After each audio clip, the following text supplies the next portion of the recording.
Hey admins, how we doing out there? I'm going to try to make this video short, as I always say. Sometimes it happens, sometimes it doesn't.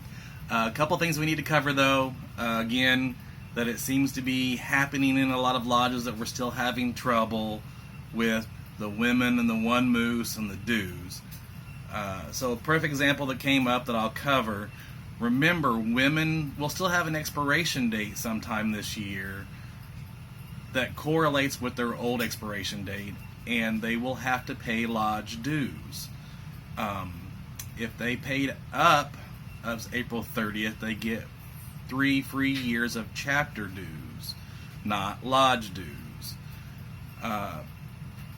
Again, we had a lot of chapters and some lodges giving incorrect information before April 30th, and they were telling women to pay up before April 30th.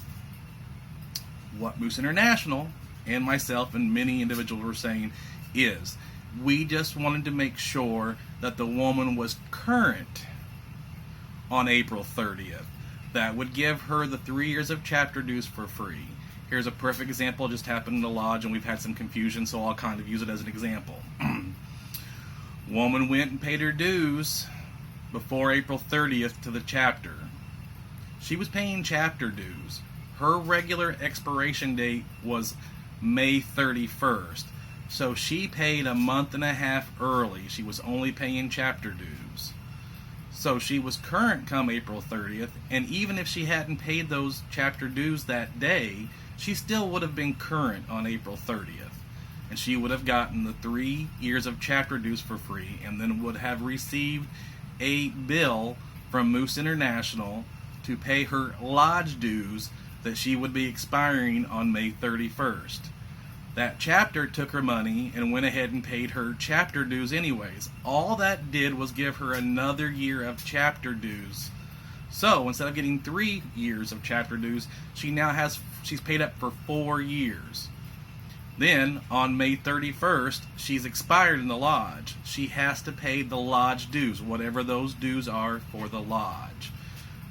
So there seems to be a lot of confusion.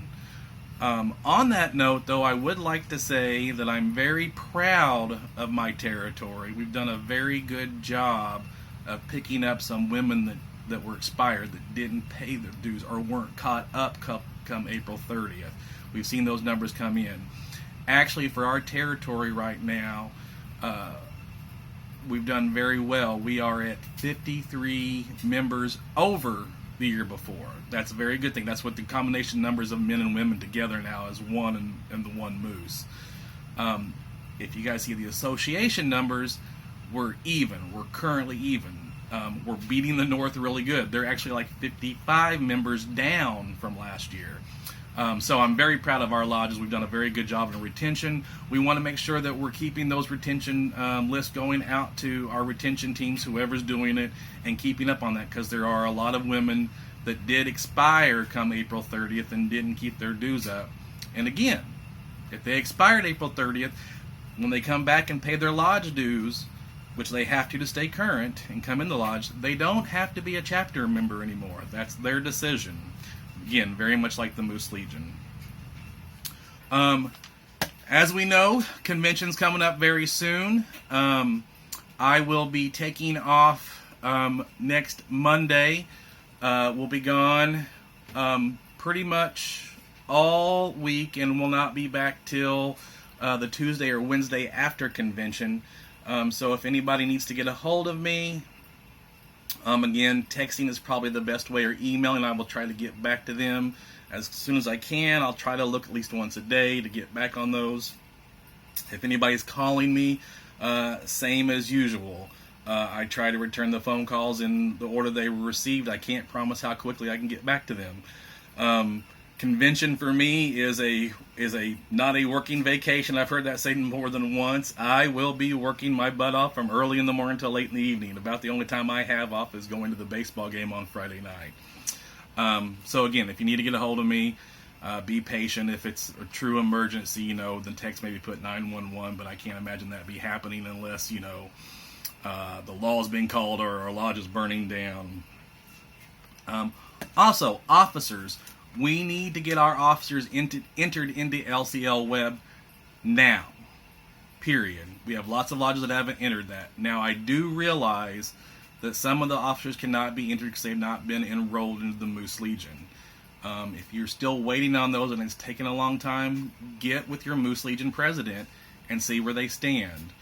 They are talking about doing many conferrals in each lodge, so that's something that should be happening very shortly if it hasn't already been taking place.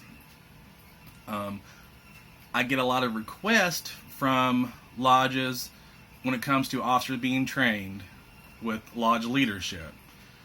If you do not have your officers entered into the system on LCL Web, I can't look them up to see if they're trained or not, because that's how it comes across my system. If someone's been entered as president, then I can see who's president and I can see when they've been trained.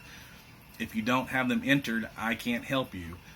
That would be on your end then to look that individual up and look at his history in LCL Web, and you can see when the last time he's been trained. Again, remember, all elected officers, administrator from president to trustee, they have to have the lodge leadership training class, and they have to have it at least once every 3 years. Again, there's the class coming up on the 26th that Rusty Shields is putting on in Bloomington, or you can do the online version at Moose International. If you go to the Moose training section, go to online training. It's called Lodge Leadership Training now. It is not called LLHC anymore because there is no House Committee, so they've changed the name on that. But again, you have to get your officers put in as soon as possible. At least show that something's in there, and if there's an opening, we know that either that position's not been filled or possibly there's a Moose Legion issue there, and that's the reason why it's not been entered in there, or why it's blank. Also, don't forget that women can take those positions. They are eligible for a special election right out of the gate for treasurer and trustees. If we need to move them up the scale, again, there can be dispensations for that. And if your lodge does have a full board of officers and has no women on it, don't forget that we can offer them appointed positions. Put them as inner and outer guard, sergeant of arms, make them a chairman, especially of retention, have them doing those type of things. Again, that's all I really have for today. You probably won't hear from me next week with convention coming up. And there's my phone going off now, and of course I'm recording on this. Again, I want to thank everybody for being up 53 in membership. Keep working that retention. I appreciate it very much. Thank you guys. Take care.